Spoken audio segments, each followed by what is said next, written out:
Now, those of you who have followed some of the stuff that I've been putting out over the last decade or so will know that one of the trigger moments in forcing me to question my worldview was my visit to Kuwait in late March of 1991 as one of the first civilians to go into Kuwait after the end of hostilities in the first Gulf War. And what I discovered there, that it wasn't the Iraqi troops that set the 630-odd wells alight, it was the US Special Forces. And it took until 2003 for me to get absolute corroboration of that, which came from a member of the US Special Forces who stated that he had been part of the teams that were set in there to set the wells alight. The purpose, of course, being to demonize Saddam Hussein in the eyes of the world, to put the sanctions on Iraq and keep Iraqi oil off of the global market. And believe it or not, back in 1991, that was a real shock. That was a real shock. And it really did take quite a while for it to sink in, for the magnitude of what occurred to sink in. And those of you who saw my presentation from, I think it was 2006, will know that at the time, basically, it was made abundantly clear that if I shared what I thought I'd seen, then it might not just be career limiting, it could be life limiting. And of course, a mental block. Tariq Aziz, the Iraqi foreign minister at the time, who was unique in Iraqi politics because he was a Christian, but very, very well regarded, very highly regarded in the international diplomatic community. And although being a diplomat, he would never, of course, come out and state openly that they didn't set the wells alight, but he, on a number of occasions, made the observation, he said, what benefit would we have got from setting the wells alight, which, to the critical thinker should have actually sown the seeds. But, we're fed, obviously, we're fed a script by the media of what it is that we're supposed to believe. And even though we have access to what we believe to be independent media, alternative media today, it is still difficult to actually get to the root of the truth. So for our next speaker, the role that they play in helping people to get a different picture other than that which the establishment is trying to create to get their social license to be able to continue their genocidal agenda. And it's not one-dimensional by any stretch of the imagination. And you'll see as the weekend goes on, what's occurring in the Middle East actually goes much deeper than just in terms of what the impact on the Middle East. So for our next speaker, Vanessa Beeley, she has been doing some truly outstanding work, some research, and trying to share with a wider audience her insights into what is really going on, and particularly some of the organizations which are painted as humanitarian, but perhaps have a somewhat different agenda. And Vanessa has been working very closely with Patrick Henningsen and also with the UK column. And I see that Mike Robinson has his white helmet here.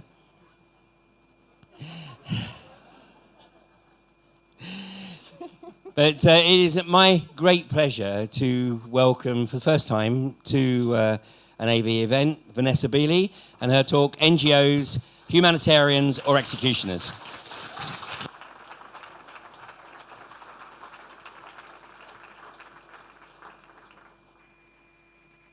I kind of feel a bit lost up here because I haven't got Pat and Mike asking me the questions. I've kind of got to do it all on my own. So forgive me if I kind of stumble a little bit without their help, which has always been enormously helpful as a platform to get out the information that is being hugely ignored, particularly by the mainstream media in the West, and is causing, I can't underestimate the damage that it is actually doing to the people of these countries that are being intervened in and that are having illegal wars of aggression waged against them. These are not the conflicts that are portrayed to you. They're not civil wars. They're not sectarian wars. They're not even religious wars in any way, shape, or form. They are lawless wars that are being waged against sovereign nations. What I'm going to look at today is the very important role that the NGOs play in this intervention process. And the slide might be a little bit shocking for some people, humanitarians or executioners. Do I mean executioners in a literal way? Yes, fundamentally, particularly in Syria. But also executioners, as I hope that I'm going to display, of an imperialist agenda inside sovereign nations. This is a quote from an Ottawa American Indian chief. They came with a Bible and their religion. They stole our land and crushed our spirit. And now they tell us we should be thankful to the Lord for being saved. Now, this was the missionary complex, if you like, that was the pre-runner or the forerunner to the NGO complex, or certainly that's how I see it. Sorry, I do slightly need my notes every now and then. What comprises the global south is perceived by the global north, and that incorporates the Middle East, is perceived by the global north to be uncivilized, dishonest, corrupt, in need of our education or re-education to basically model them in our image, as if their image is simply not good enough. We look to impose upon them all the qualities that we perceive that are imbued in Western society. Civilization, development, we're not primitive, which is how we perceive them to be. And these post-colonial human beings are depicted as the unenlightened others in need of that remodeling process.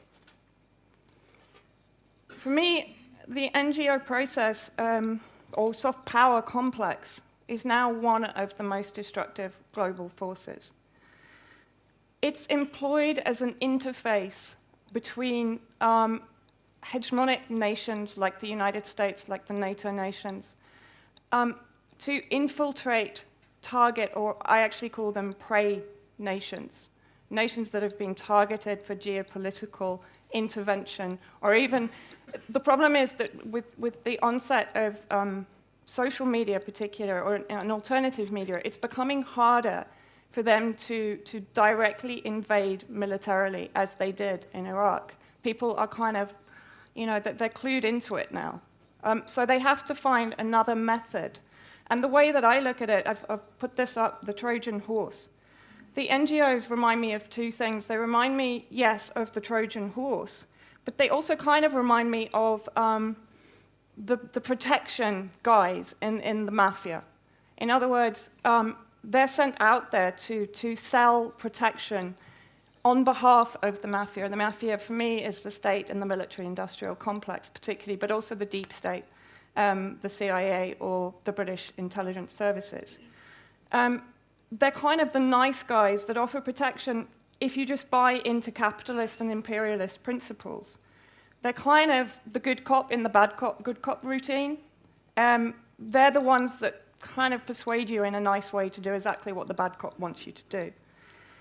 Who are the bad cops? As I said, the deep state, military, intelligence, and then their creations, terrorism. Terrorism is the flip side of the NGO. But for me, they're both connected back to the same root. So they're both being used, as I say, in the good cop, bad cop routine in order to achieve imperialist gains. Starvation and economic hardships. We can't deny that these are also concepts of imperialism and that they're often imposed upon target nations prior to intervention, prior to sending the NGOs in, and then prior to sending the military in. Starvation can be manufactured. We've seen this in Syria. I'll come on to that a little bit later. NGOs also act as scouts, spies. They're sent out there, and hence the Trojan horse, they're sent out there under the guise of humanitarianism in order to act as scouts for the territory, to glean information from the cultures and societies that they've gone into. They also co-opt people from inside those societies and those cultures to feed back information to them. And the way they can do that is that they will often go into relatively poverty-stricken areas in these countries, and they offer very good salaries. It's easy. It's just a financial honeycoating for the spying process. One thing we have to be very sure of: capitalism is not going to create something which will ultimately bring about its demise. NGOs, non-government funded organizations, are almost never non-government funded organizations. And as such, they will be either overtly hostile or they will co-opt true grassroots movements. This is actually graffiti, which I think Pat might appreciate, from Egypt. I think for me, it's very powerful because it's actually depicting one of the many Arab Springs that took place in Egypt. But all of them have been hijacked and stifled and stultified particularly by the NGO complex in Egypt. And what we also have to ask is, if all the bad guys are triggered by our governments and the NGOs are funded by the same governments, doesn't the symbiosis become very clear?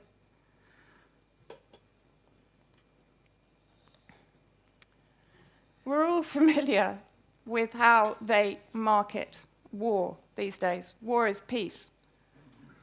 War is going to bring us resolution to any problem or situation in a sovereign nation that they are portraying or conveying to us. How do they persuade us that war is good? They instill or trigger a sense of fear or of righteousness. This is how they instill in us the desire to do something, to put something right. One is, of course, the war on terror. They create this fear in us that there's some kind of hordes of axe-wielding, massacring extremists that are heading for our shores, despite the fact that the majority of insane killings in America have been carried out by white right-wing atheists, but they don't call for them to be expelled from the United States. Righteousness is a little bit more complicated. What they do is trigger in us an innate crusader complex that we do kind of all have, particularly in the global north. We can't deny our colonialist heritage. And that subliminally is, or even unconsciously, is dormant within us until they trigger us. And I'm not saying it's a negative aspect of us, but I'm saying it can be harnessed in a negative way, and it can be used to rationalize the need to go to war in one of these countries to save the people from a tyrannical regime. Is a very familiar call that we hear all the time. And what I want to try and do today is to not argue whether a government or a political party is good or not, but to argue that we must question, one, and two, that above all we respect the will of the people of that nation. What do we do with that fear of terror, or the feeling of helplessness that we can't do anything about that kind of righteous feeling that we have, or the desire to save, the desire to help, the desire to make people's lives better? We feel helpless. We're already swamped. We're swamped financially. We feel insecure in our job. We have financial problems. We start kind of flailing around going, I don't know what I can do. I don't know what I can do to make it better. Well, guess what? Here's a bottle of NGO medicine. And almost immediately, all that feeling of helplessness is resolved. It's sort of taken away because there's this feeling like, great, I can just hand over the guilt that I'm feeling for the suffering of these people to an organization that's non-government funded and that is going to really do what's best for those people. So I can kind of give some money or give a bit of time or go and help the refugees, and that makes me feel better. I can then sort of forget about the root causes because I've dealt with the symptoms. That's not a judgment on anybody because we've all been there. And so I'm not judging anyone in this at all, but I'm just saying they are so clever at manipulating. They are so clever. And I also want to sort of say I'm not judging anybody that works for an NGO either, because most people go into an NGO with the best of intentions. What they're probably not understanding is the structure of those NGOs. Any of you seen the film Gaslight? It was made in about 1940, I think, the first one. Gaslighting is now, it's a psychological phenomenon. It's whereby an abuser will alter, or through manipulation and through mind games, perception-altering mind games, they will reduce somebody's ability, or erode it completely, to form judgment and to maintain their own self-identity. And then eventually what they will do is to replace that person's reality with their version of reality. And by the time that they reach this point, the victim is basically so overwhelmed and so in need of reality to hold on to that they cling on to whatever reality is given them. That's what the media and the state apparatus do to us. And they are aided and abetted in a huge way by the NGO complex. What is the NPIC? Excuse me. The not-for-profit industrial complex. Now, I'm going to show very, very simply here, and I've taken elite off that. You'll be glad to know. At the top of the triangle, you have the state, or the government. That interacts with the ruling leeches or parasites, who in turn will create foundations, like the Ford Foundation, the Bill and Melinda Gates Foundation, the Rockefeller Foundation. These in turn will create NGOs. Guess what? You've got a closed loop money laundering system, right? The foundations that are supposedly not-for-profit, philanthropic, create an NGO. You give money to the NGO, it goes back to the foundations give it back to the ruling classes give it back to the government, and round it goes. Okay? It's also a bringing together in the matrix of the deep state, the intelligence agencies, with the NGOs, with the foundations, with the ruling classes, and with the state. So what does it actually mean? It's a profitable graveyard for social movements. What does the MPIC do? Well, as I've explained, it allows state corporations to disguise neocolonialism, exploitation, and even militarism as philanthropy or humanitarianism.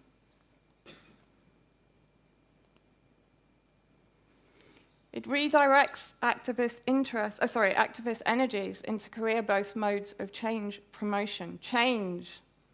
I'm going to be talking about this word in a minute. Change, climate change. I mean, change is a word. As soon as you hear it, the alarm bell should go off. Regime change. Okay? Instead of mass-based organizing capable of pragmatic, realistic transformation. It's a much healthier word for me.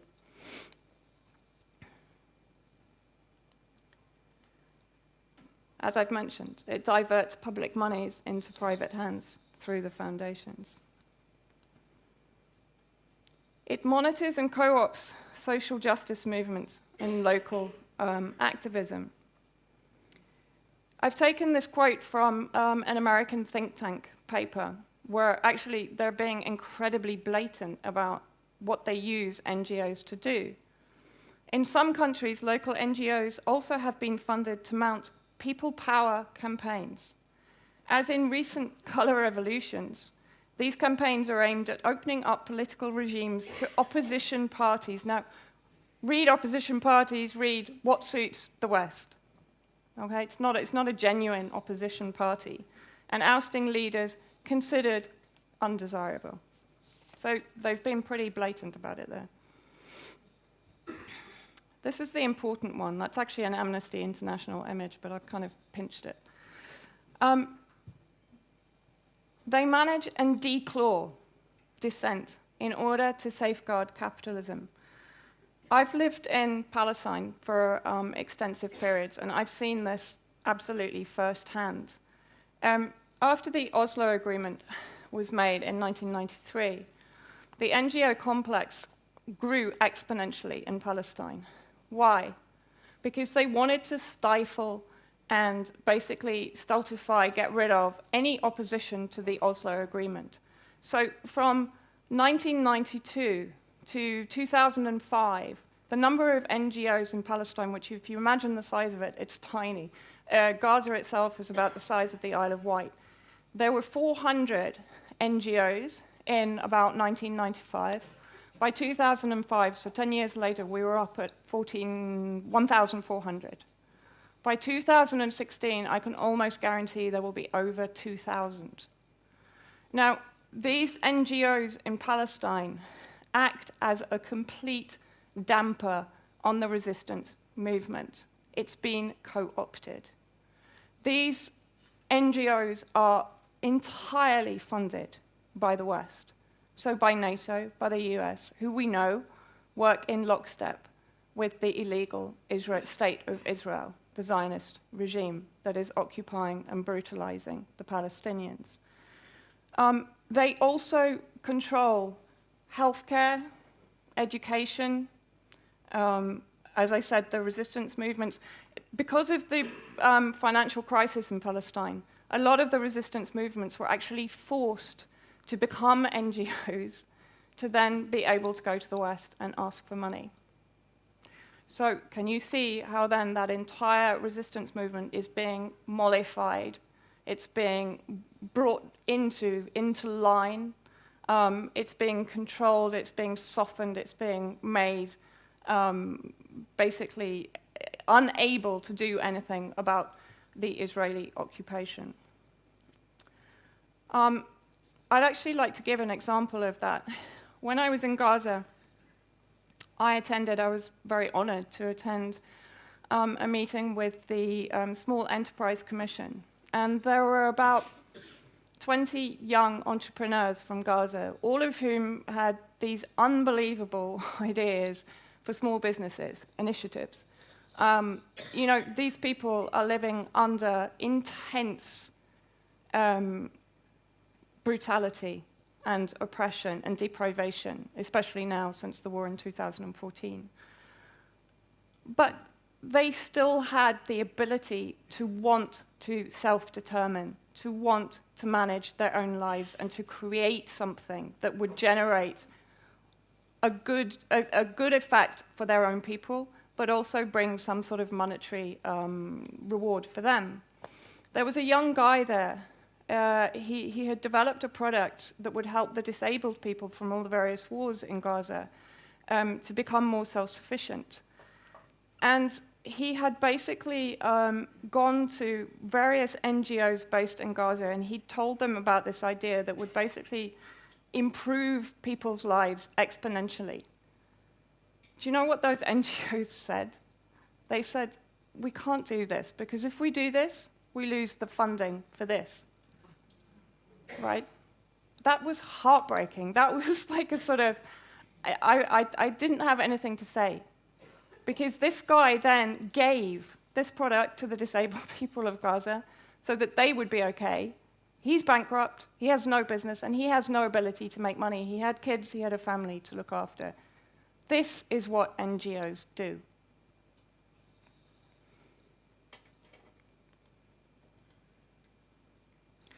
They also encourage social movements to model themselves after capitalist structures rather than to challenge them. Why do we buy into NGOs? Why do we need them? I think fundamentally there's two things. I do a lot of work.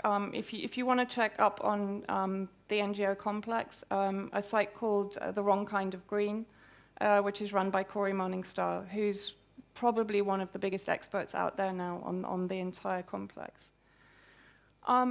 We want to believe in a power for good. We want, in some ways, to be able to hand the responsibility for change over to somebody else. You know, as I said, we're busy, we're swamped, we're overwhelmed. And it's kind of nice to think there is a power for good that we can kind of go, please do something about it. Unfortunately, as I'm discussing with Corey, and I'm certainly not including people in this room, but there is an element of apathy. People kind of don't want to have to think about people that are in far-flung lands. They don't want to have to take responsibility for that, despite the fact that it's our own governments that are causing their misery. And I was kind of searching the web I thought, I wonder if there's any apps for charity giving. Yeah, guess what? Nowadays, if you take a selfie, you have an app that will send £1 or whatever you decide to the charity or the NGO of your choice. There's another app, whereas if you're driving past an NGO, it'll beep at you so you can quickly donate. So I'm saying, like, we're being driven down this tunnel towards, it's basically rewarding us for our apathy. It's basically saying, hey, it's okay, we'll make it even easier for you to not even think about what's going on over there. Clicktivism. I'm sorry, bit of a play there, apathy. But this was actually taken from one of the apps. This app reminds you that the money could be put to better use. It's like the politically correct, actionable version of your mom telling you to clean your plate for the sake of the starving kids. I mean, seriously?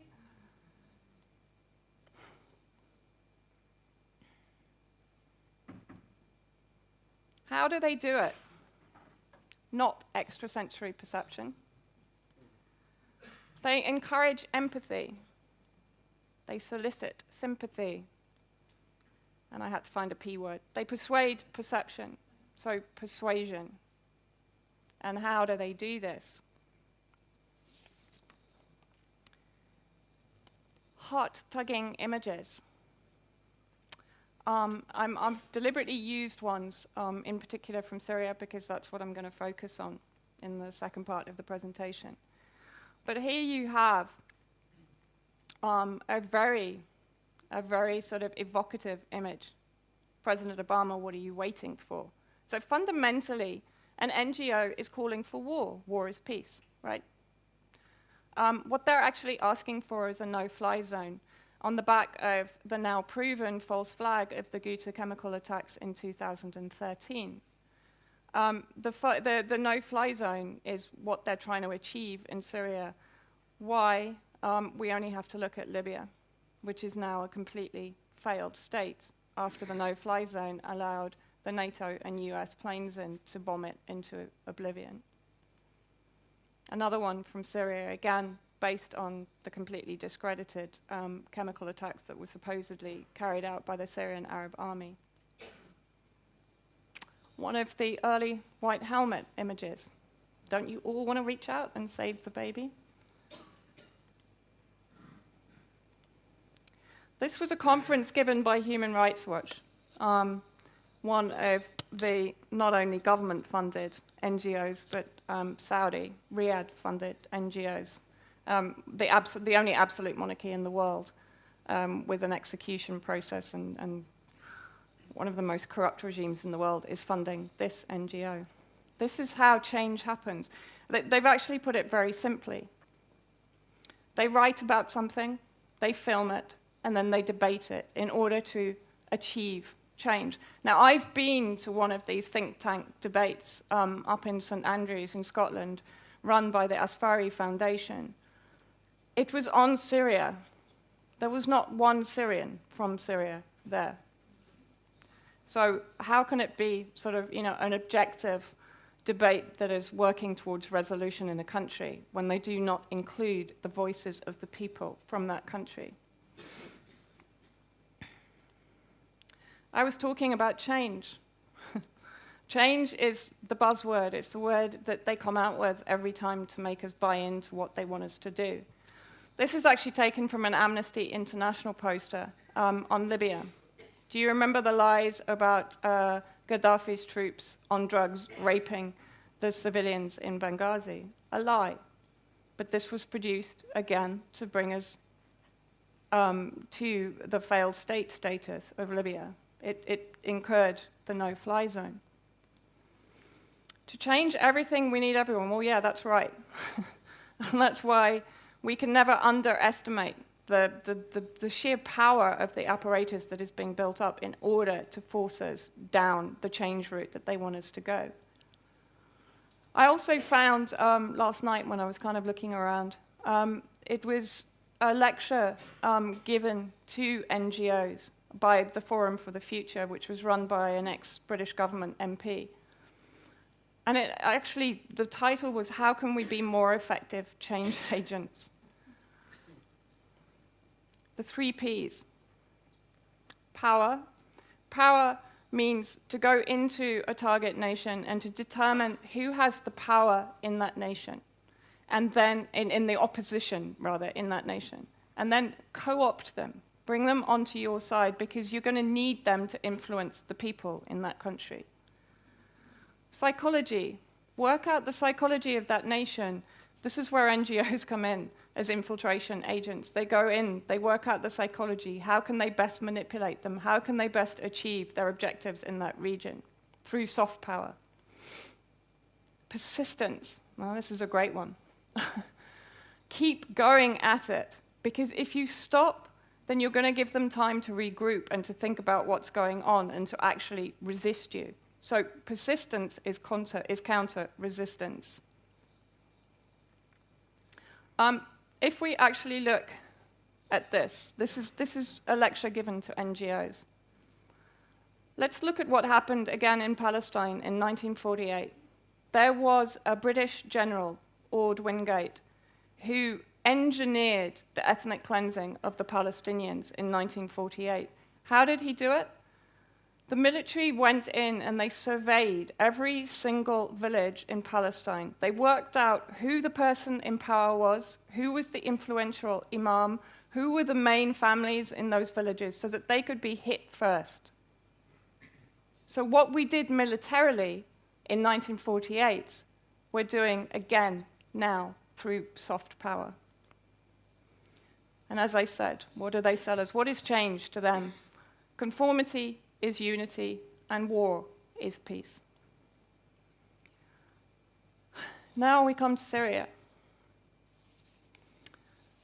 Syria is one of the biggest propaganda schemes of our time. When the dust settles, if it does, it will be revealed. Professor Abu Khalil. In Syria, I describe the NGO complex as a hydra. You cut one head off, you expose one head, another one grows back almost as quickly before you can even blink. For me, it's as Professor Tim Anderson says, who spent extensive time in Syria covering events there. It's the dirtiest war in history that is being waged against the Syrian people right now and for the last 5 years. This is it's a tiny percentage, and I've included the intelligence agencies on there because for me, I can't separate them. But this is a tiny percentage of the NGOs that are involved in Syria. What I'm going to do is run through them a little bit, but I'm going to take the 2 main ones. The first one is USAID. The United States Agency for International Development, great name. Again, as soon as you see development in anything, or democracy, or change, forget it.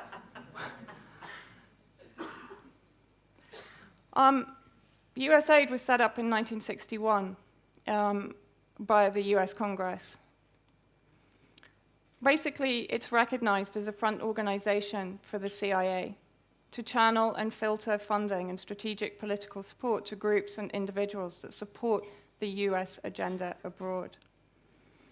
Under the pretext of promoting democracy, it's awarded grants to pseudo-revolutionary, fascist, extremist right and terrorist groups to aid the Western desired regime change in any sovereign nation.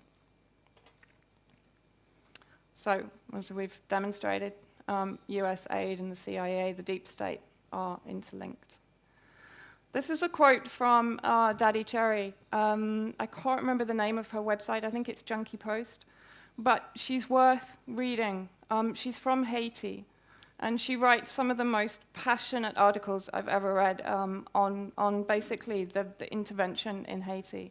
She describes Haiti in one of her articles as a completely self-sustaining culture.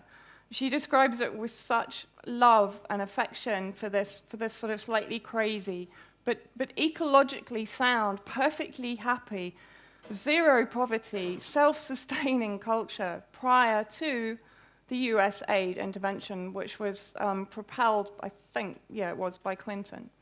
And as she said, Haiti's a laboratory. US aid, the World Bank, and the UN. The UN, by the way, is probably the ultimate NGO, the diseased NGO.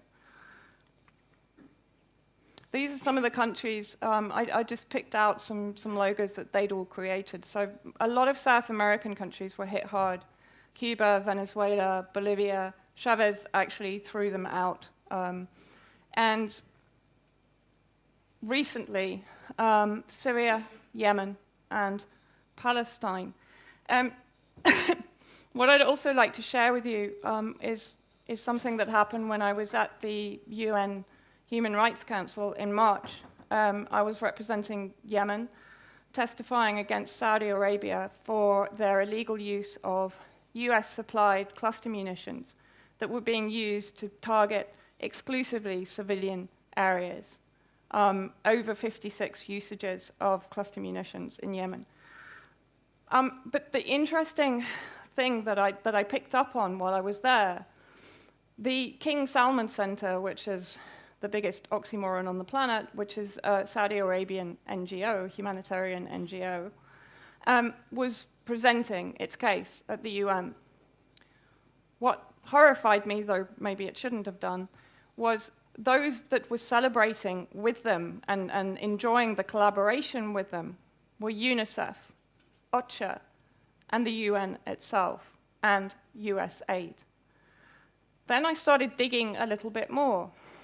Saudi Arabia started its war of aggression on Yemen in March 2015. In June 2015, US aid that has the monopoly on the aid agencies in Yemen turned the tap off. So the UN, under Resolution 2216, which puts an embargo on 5 named individuals, but is being used by Saudi Arabia to collectively punish 27 million Yemenis with a land, air, and sea blockade. Humanitarian aid and food is not getting into Yemen.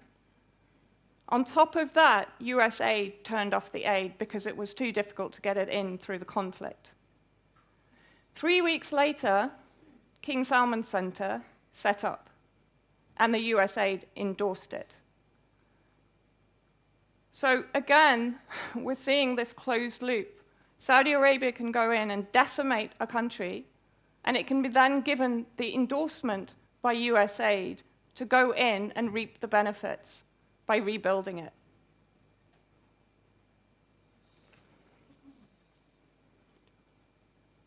These are 2 of the kids that are suffering the results of this policy in Yemen.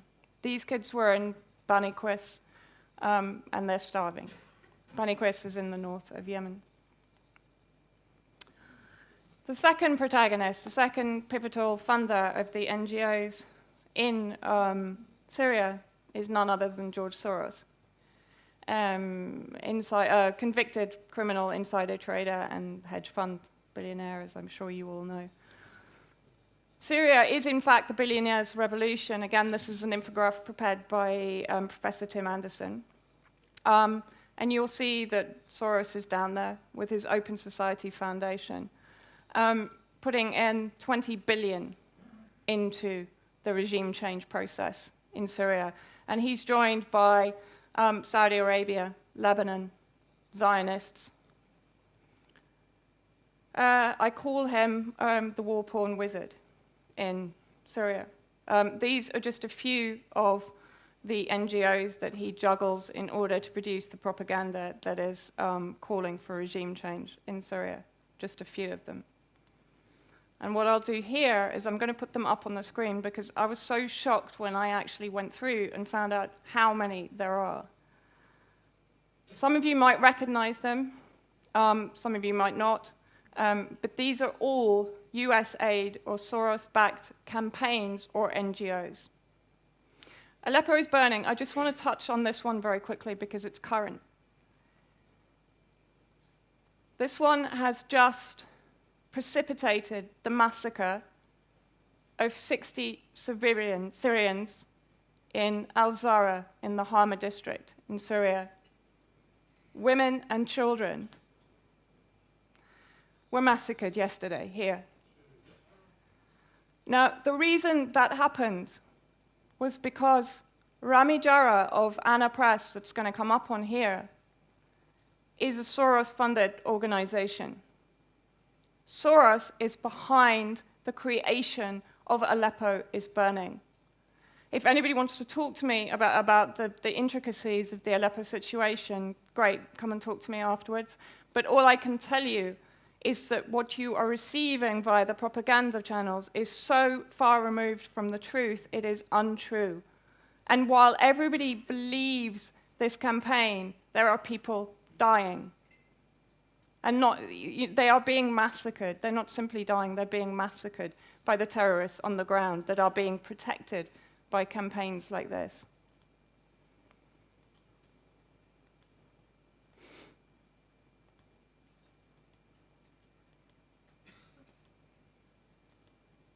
It's kind of impressive, right?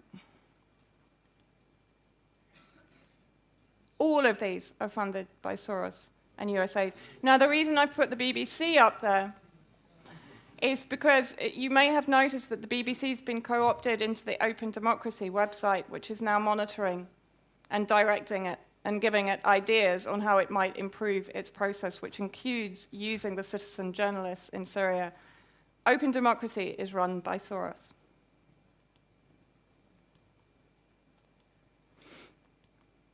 MSF, Médecins Sans Frontières, funded by George Soros. MSF have no hospitals in Syria. None. Okay? They have what they call supported MSF hospitals. MSF have admitted this, by the way, officially. They have no hospitals in Syria. They are illegally in Syria. And the hospitals that are termed MSF hospitals are only and exclusively in terrorist-held areas. That's a fact, okay?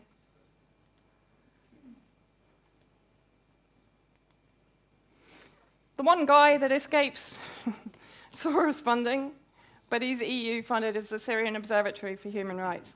So although he does escape being painted with the Soros brush, here we see him leaving the Foreign and Commonwealth Office after meeting Britain's Foreign Secretary William Hague in 2011.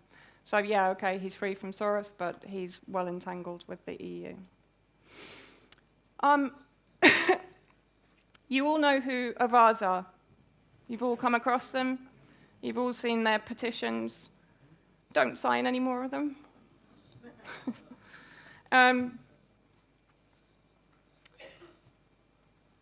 Avars, yeah, you all know them through their petitions, particularly on social media, but they're they're a very powerful entity. I believe on the last count they have over 30 million followers. Behavioral change agents, okay? The petitions are out there to gauge public response, but also to garner public response. If we look at how they were created, It was born out of a fairly unholy alliance of the Democratic Party, MoveOn.org, which was the organization set up to kind of move everyone on after President Clinton's sexual misdemeanors. So it was basically set up through MoveOn.org and George Soros. Res Publica and another organization were involved, but those are the two main ones. So if you look at the founders of Avaaz, you have Tom Perriello, Rikin Patel, Jeremy Hymans, and David Madden, and James Slezak. Now, all of these sort of pretty much combined together to go on and form or found a company called Purpose. Purpose is a Manhattan-based advertising agency, PR agency, which specializes in behavioral change, changing the paradigm, changing public consensus. That's its entire raison d'etre, let's say. Purpose then went on to create the first 4 of the NGOs that are heavily involved in Syria. The Syria Campaign, White Helmets, Free Syrian Voices, and With Syria. So fundamentally, once again, you have those who are behind Avaaz, Ivy League, Harvard, Yale, golden boys of the imperialist nations, or certainly of the US.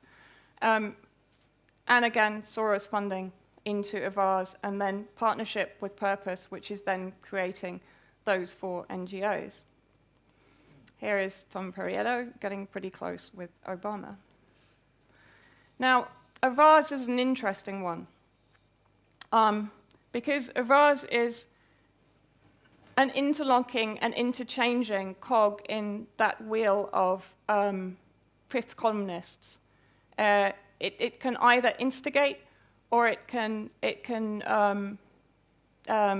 take the results and then convert them into public consensus. So I'm going to look at it from both ends so that you can get a comprehension of what they do.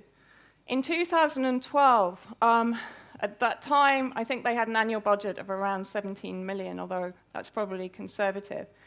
In 2012, Avaaz set up their Smuggle Hope into Syria, I don't know if anybody remembers that, petition to raise, and they managed to raise over $1.2 million of public money. And the campaign was run by Syrian Danny Abdel-Daim, and I don't know if you all remember, but he was the one that was basically exposed producing fake bombing, shelling reports for CNN. He was fundamentally in a studio making it all up, and he was exposed. So he was used as the poor revolutionary on the ground in Homs, desperately in need of public aid and help to smuggle the equipment into Syria to foment that legitimate revolution. So through him, 1.2 million of public money was raised and sent into Syria. And with that money, they set up what we would call an agitprop shop. So they had chosen journalists, citizen journalists, who were the core or the nucleus of that revolution. And through them, they fanned it out into people that they handpicked to give this equipment to, cameras, mobile phones, to produce the reports that were then fed back to the BBC, CNN, Al Jazeera, other propaganda megaphones, who then produced this narrative of this grassroots revolution that was happening in Syria. So you had the citizen journalist Danny Abdel-Daim and Rami Jarrah. Rami Jarrah at that point was known as Alexander Page. What they were also responsible for was smuggling Western media into Syria to report from rebel-held areas only, because they entered Syria illegally through this smuggling system. You might all remember the death of Murray Colvin, the Sunday Times reporter in Homs. That was one of the reporters that they smuggled in. And at the time, it almost precipitated, again, another no-fly zone. But the Syrian government quite rightly said, well, if you enter our country illegally, we are not responsible for your safety, which is logical. So ultimately, the goal is regime change via propaganda. Then let's look at it the other way. So you have nations that have a vested interest in regime change in Syria. They create Purpose, a PR marketing company. They then incubate the Syria campaign, who then launches the brand, the White Helmets, first responders, humanitarians, search and rescue teams on the ground in Syria. The White Helmets are heavily promoted by the Western media. In this case, we've taken Nicholas Kristof at the New York Times. The White Helmets on the ground in Syria, first responders, search and rescue, start saying, we must have a no-fly zone because we're being targeted by the barrel bomb. Avaz raises the petition calling for a no-fly zone. I'm just showing you two methods of how this propaganda trail works and how the NGOs are an integral part of that machine. Now I'm going to get on to my favorite subject, the White Helmets. First of all, I'm going to look at what their propaganda says about them. They're bakers, they're tailors, they're engineers, they're pharmacists, they're painters, they're carpenters, they're students, they're ordinary people. And they exist only for humanity, solidarity, and impartiality. This is all taken from their website. I'm not making any of this up. When I want to save someone's life, I don't care if he's an enemy or a friend. What concerns me is the soul that might die. They're invested in life. Are you noticing the ESP, the images? Give to Syria's heroes who give hope to life. I don't know who's writing all this. The White Helmets mostly deal with the aftermath of government air attacks, yet they have risked sniper fire to rescue bodies of government soldiers to give them proper burial. They're unarmed and neutral. They're from the people, for the people. They employ women, so there's no gender differentiation in the White Helmets. They even employ children with Halloween posters. I never quite got that one, but... and the fluff factor, kittens, cats. You will see them photographed everywhere, feeding the cats, saving the cats, holding the cats. They're under attack for saving lives. Are they affiliated with any side in the Syrian conflict? Taken directly from their website. We're not tied to any political group in Syria or anywhere else. We criticize anyone violating human rights, no matter what side they're on. How are they funded? This is important. The Syria campaign is fiercely independent. The Syria campaign has produced the White Helmets and accepts no money from governments, corporations, or anyone directly involved in the Syrian conflict.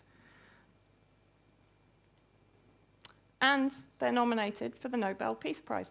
I actually showed this presentation to a friend of mine that knew nothing about the White Helmets, and after that little section, she went, well, I'd give them the Nobel Peace Prize after that lot. They're a very British affair.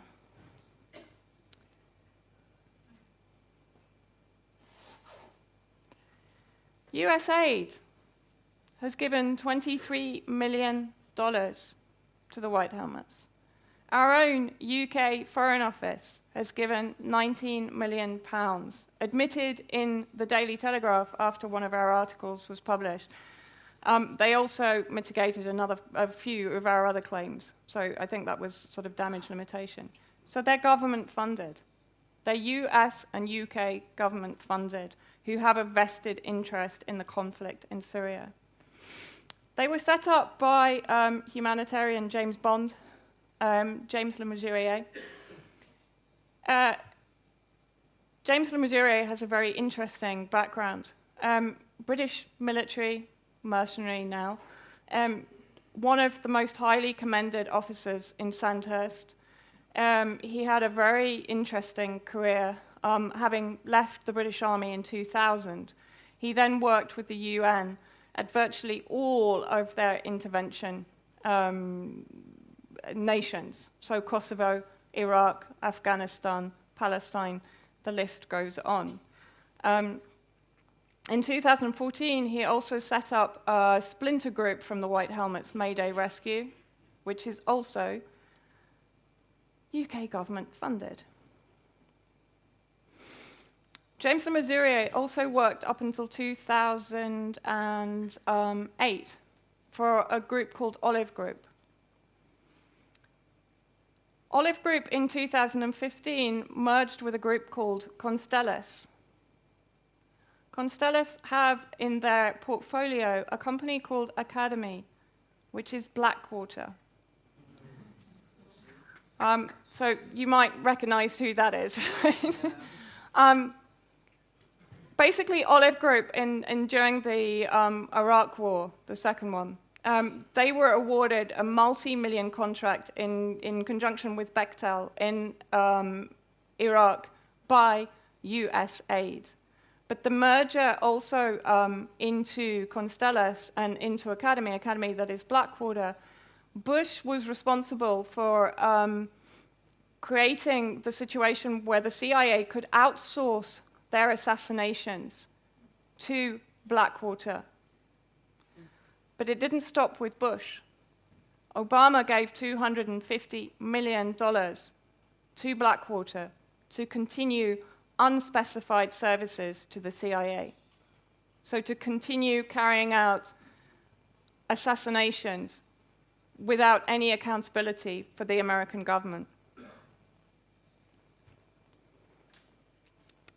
So that goes straight back to the CIA. In 2008, James Le Mesurier joined Good Harbor. Both these companies are based in Dubai. He joined Good Harbor. Good Harbor, the CEO of Good Harbor is a guy called Richard A. Clarke. He was the terror advisor for Bush. He was purported to be a whistleblower, but now the consensus will say that basically he was a gatekeeper. He prevented Rumsfeld and Bush being prosecuted for their part in 9/11.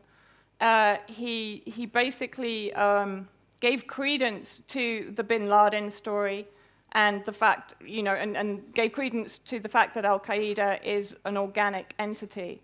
It's not being created by the United States government.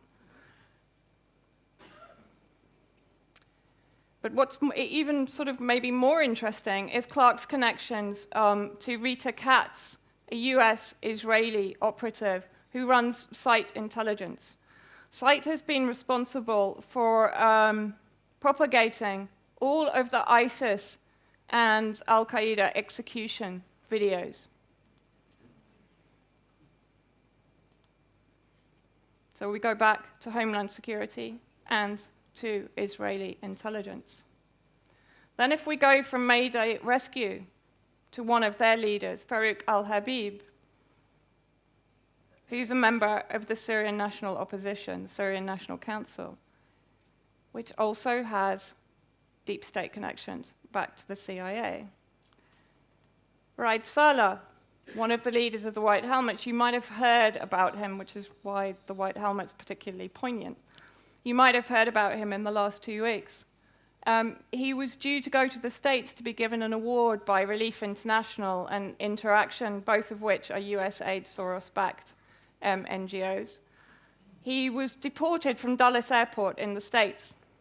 For a long time, no reason was given for this, until finally the Department of State, a spokesperson, Mark Toner, was put on the spot by Matt Lee of Associated Press.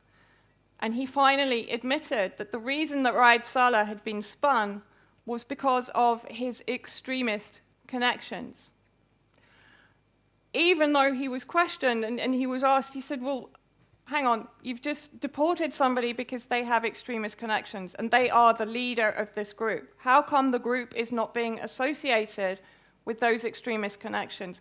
Bear in mind, Bush destroyed 2 countries on the basis of their connections to al-qaeda. we also have to consider one of the other seed funders of the Syria campaign in particular is a guy called Ayman Asfari, billionaire CEO of petrol company that maybe you know, Ian, Petrofac. He has vested interests in Syria with both Shell and BP. So we're back to oil.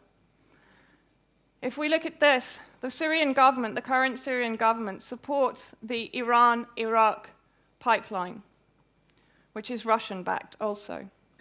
The US is in favor of the Qatar-Turkey pipeline.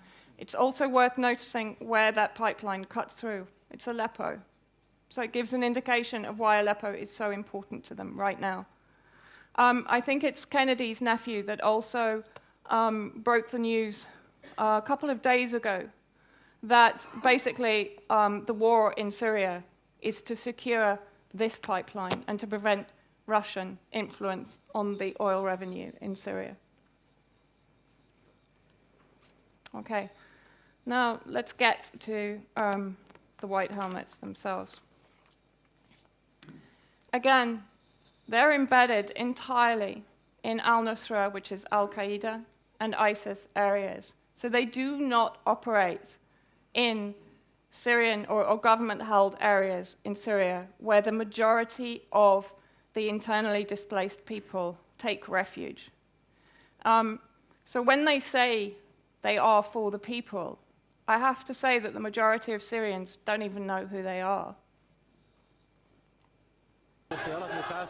In the background, you'll see al-Nusra flags, and almost every video that you see of the white helmets, you will see the flags in the background. Remember, the white helmets mostly deal with the aftermath of government air attacks, yet they've risked sniper fire to rescue bodies of government soldiers to give them a proper burial.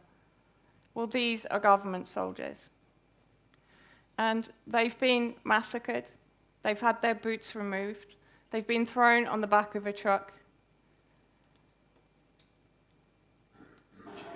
And they then flick the victory V. But they're impartial.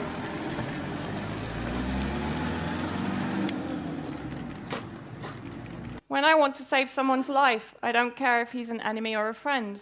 What concerns me is that the soul might die.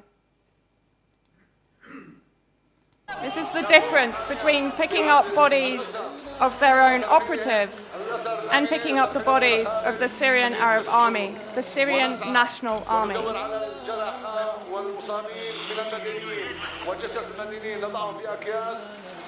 حتى نخرجهم إلى أهلهم ونوثق بعض الجثث بحوزة هوية أو إثبات أو كذا لهم ونحن الآن شبيحة يبقى إلى آخر من يحمى. And here, these impartial saviors of humanity, they are holding up banners calling for the burning and the destruction of two Ara al-Sham, al-Qaeda besieged villages, Kafraya and Fua. You might have seen some of my articles on them. These villages have been under siege for 5 years, since 2011, partial siege, and since March 2015, full siege. They've lost over 1,700 civilians to shelling and to sniping. They're calling for the burning. They're unarmed and neutral, apart from this white helmet that stood on an al-Qaeda tank carrying a submachine gun. I'll skip the video just to... Remember this one. We criticize anyone violating human rights, no matter what side they're on. This is a white helmet operative, Muaya Aga Hassan. You can find him on Twitter and you can find him on Facebook. Here he is last week, taking a selfie with two Syrian Arab army soldiers who were tortured publicly and executed publicly with white helmets in attendance. I'm not going to even attempt to show you the video because, one, it's so distressing for the family. They actually asked everyone to take the video down. which you can see from his Facebook page. So they are fiercely independent. They accept no money from governments, except for the fact that they are the British government's people in Syria, who've given them £19 million.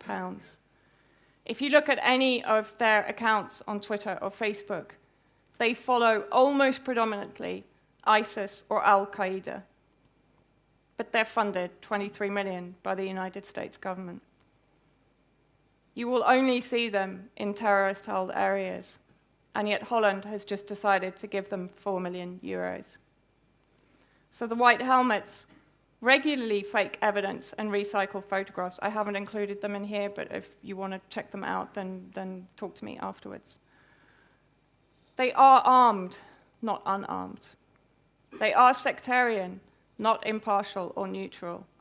They are embedded with ISIS and al-Nusra al-Qaeda. They are funded by US, UK, and EU governments. They're trained in Turkey, the biggest terrorist incubator in this conflict. They're funded by an oil baron and the Syrian opposition. And above all, they are executioners, not humanitarians. On behalf of the Syrian people who know that I'm here today to give this talk, the first responder term has been glorified by 9/11, and it's untouchable in PR terms.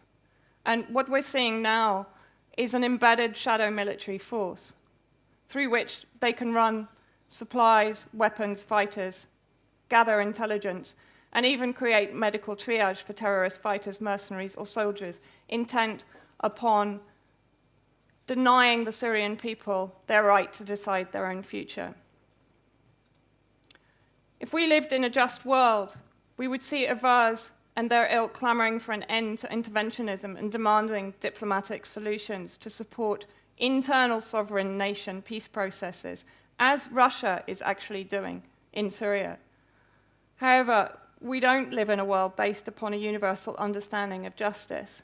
We live in a world governed by the powerful and the greedy, devoid of compassion, intent only on their geopolitical prowess and humanity-exempt colonialism. For the sake of the Syrian people, we have to opt out of this matrix, this apparatus. If we do nothing else, we have to start questioning the overarching narrative that's being put out there by the mainstream media. And I know that all of you guys do that, but we need to encourage other people to do it as well.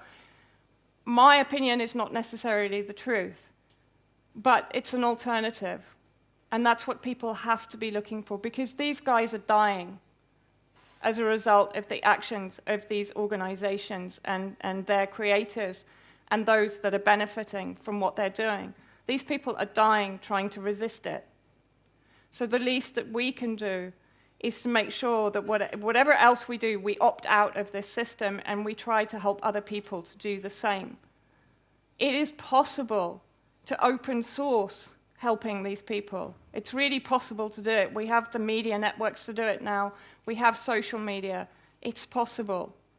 We have to start finding different ways to help them. They deserve it. Because effectively, all they are asking for is the basic human right to determine their own future. And they deserve it. Thank you.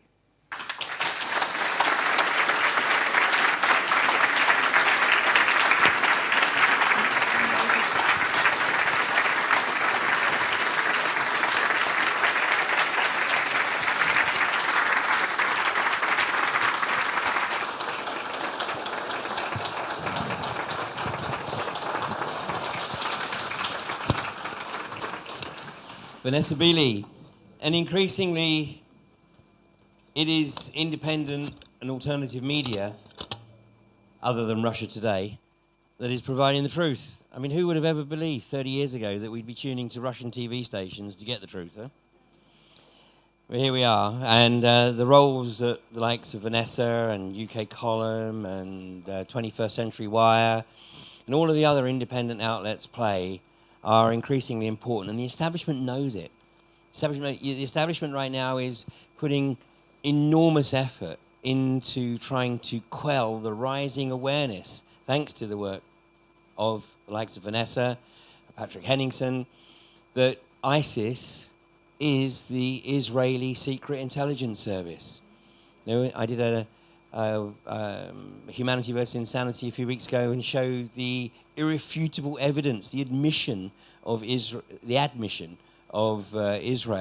of its support for ISIS. And as we're going to see as we unfold through the weekend, you know, what Vanessa has described as going on in Syria is part of a much deeper ethnic cleansing agenda. Nothing is one-dimensional. And what's becoming increasingly important is that we help more and more people see the pieces of the jigsaw for themselves and come to their own realization of what's occurring. So Vanessa, thank you so much. You've added to my education enormously over the last few months. Thank you.